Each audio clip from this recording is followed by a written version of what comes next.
नमस्कार दोस्तों, मैं नव दुर्गा के आपको 9 रूप में वैज्ञानिक आधार पर बताने की कोशिश कर रही हूँ। हमारे 9 विकार हैं और उनके विकारों से हमें 9 ऊर्जाएं काल के चक्र में प्राप्त होती हैं।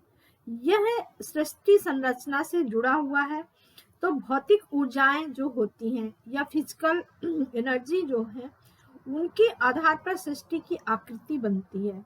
वह 9 प्रकार की आकृति है। प्लाज्मा है, दूसरा क्वार्क है, तीसरा एंटी क्वार्क है, चौथा है पार्टिकल है, और पांचवा है एंटी पार्टिकल है, चौथा पार्टिकल है, पांचवा एंटी पार्टिकल है, छठा एटम है, सातवां मॉलिक्यूल्स है और आठवां है मास।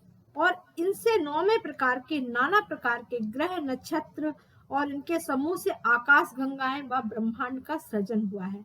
यदि हम जैविक सृष्टि की बात करें तो यह भी 9 प्रकार की ही दिखाई देती है, जो कि हम लोग देखते हैं औषधि के रूप में है, वनस्पति के रूप में है, लता के रूप में है। यह हम पुराणों में भी पढ़ते हैं। वह तत्व वाशार के रूप में है, विरुद्ध के रूप में है, द्रुमुख के रूप में है, और सातवां स्वेदज के रूप में, आठवां अंडस के रूप में है और नौवां जरायुज के रूप में है। इससे ही मानव पैदा होता है। यह 9 प्रकार की सृष्टि की बात है। पृथ्वी का स्वरूप भी 9 प्रकार से है। पहले जल के रूप में था, फिर फेन बनी है, फिर वह कीचड़ बना है, फिर उसके बाद सूखने पर शुष्क हो गई है, फिर पानी ऊसर बनी है, फिर सिता यानी रेत बनी, फिर सकरा यानी कंकड़ बन गई है, फिर वही अश्मा यानी पत्थर बनी, और फिर लोहा आदि धातु बने हैं। तो ये 9वें स्तर पर इसी तरह से देखें कि वनस्पतियां बनी हैं। इसी तरह स्त्रियों की या फीमेल्स की अवस्थाएं भी बताई गई हैं हमारी नवरात्रि में। कुमारी, बाला, कन्या, किशोरी, युति, यति, अप्रोढ़ा, प्रौढ़ा, वृद्ध माता।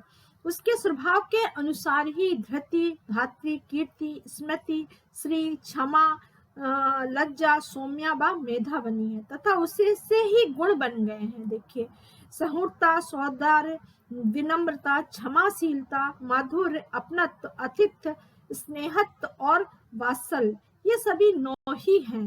तो इस प्रकार सभी महत्वपूर्ण चीजें नवरात्रि से जुड़ती हैं। यही जुड़ने का कारण ही नवरात्रि बनी है। और नवरात्रि का लॉजिक बहुत साइंटिफिक जुड़ा हुआ है, क्योंकि इसमें मुझे नासा के साइंटिस्ट ओपी प्रकाश पांडे जी ने इस सृष्टि के रहस्य को मुझे बहुत अच्छे से बताया। उनका वेबिनार में मैंने बहुत कुछ देखा, बहुत कुछ सीखा कि पूर्ण से पूर्ण सृष्टि का कैसे निकलने के बाद भी शून्य बचता है। ये परंतु शून्य नहीं बचेगा, वह आपको एक क्रिएशन के रूप में मिलेगा। इसी तरह हम अपने थॉट्स, अपनी ऊर्जाओं को जब नवरात्रि में एक कलेक्शन ले जाते हैं मैटर एनर्जी को, तो ये बाहर जब निकलती है ये मैटर एनर्जी, तो एक क्रिएशन के रूप में निकलती है। नवरात्रि का पर्व ऐसा नहीं है, नवरात्रि का हमारे क्रिएशन का है, हमारी क्रिएटिविटी का है। इसे फीमेल से इसीलिए जोड़ा गया है कि जितना अच्छा क्रिएशन महिला कर सकती है, एक रोटी को बेलते हुए उसके अंदर जो क्रिएटिविटी आती है, वह क्रिएटिविटी किसी को नहीं आ सकती है। तो इस तरह से हमारे यहाँ फीमेल को बताया गया है। यही नवरात्रियों का रहस्य है। धन्यवाद दोस्तों, आपको अगला एनर्जी का बताऊंगी। धन्यवाद।